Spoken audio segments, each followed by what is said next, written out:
she's nice enough to be working around my husband's phone calls.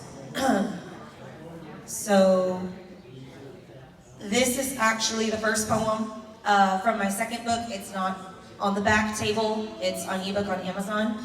And Carolyn was showing the documentary earlier, and I kind of had to run and grab her, and I was like, oh my God, this poem's perfect because it literally has the same statistics in it.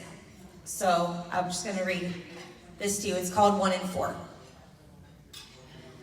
2,220,300. That is the amount of citizens of the United States numbered as being incarcerated.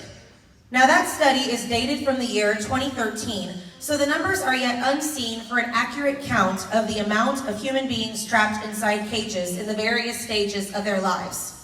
But the wives, the families, the forgotten and stigmatized tragedies, the unheard cries and rushing crowds, the suffocating silence that screams so loud that it is impossible to really be heard, the loved ones buried under an onslaught of words, 1 in 4. That number is women crying behind closed doors. That's wives wondering how much more they can take. That is the heartbreak of mothers. That is sisters being kept away from their brothers. In other words, it is the daily smothering of unheard screams into pillows because our loved ones are being stored into silos to fill the ever-empty belly of our correctional system. Lady Justice is now guided by greed and not wisdom. The numbers now counted are the coins to be collected from the families that society has all but rejected because of guilt by association. Because our once great nation houses 25% of the incarcerated population of the global community. The only true unity is to find someone to blame. So for every 4 women, there is one who knows not just his number, but also his name. That's 157 million divided by 4, just to give you a more sure number. That's a little over 39 million mothers, sisters, daughters, nieces, wives. That's over 39 million lives torn in two by a fair and speedy trial. That's 250 long miles driven one way just to see him, but that can't even make you begin to comprehend the great devastation of the loss of the women and men who may or may never again walk through the door. And who am I to say all this? I am 1 in 4. But let me add another fact to make you understand why I act so passionately, so unseemingly rationally about numbers. See, I am not just the wife. I am also the mother. So let me give you another number. 7%, equaling 5 million.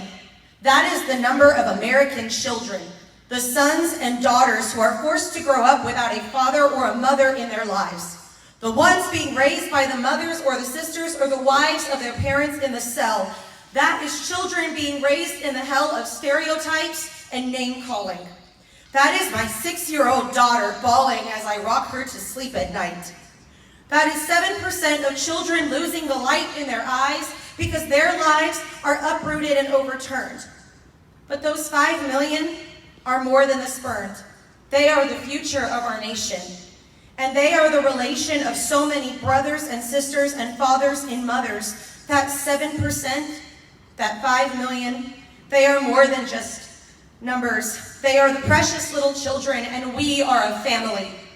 We are not the enemy of the innocent. Many of us are just in that same place while we spend our lives alone, staring at the walls and pacing the floor, and while I wait for him to come home, I am 1 in 4. I am calls cut off with incomplete sentences. I am the warrior who stands in strong defense of his character, his name, his reputation. I am more than a statistic in this broken nation. I am a voice crying out in the wilderness, and I am calling all who hear my cry to be witness to the shattering of the stigma, the breaking of the chains, until we are no longer the numbered, until we are called by our names of mother, daughter, husband, father, sister, brother, and no other forced label. Until our tables are no longer housing an empty chair.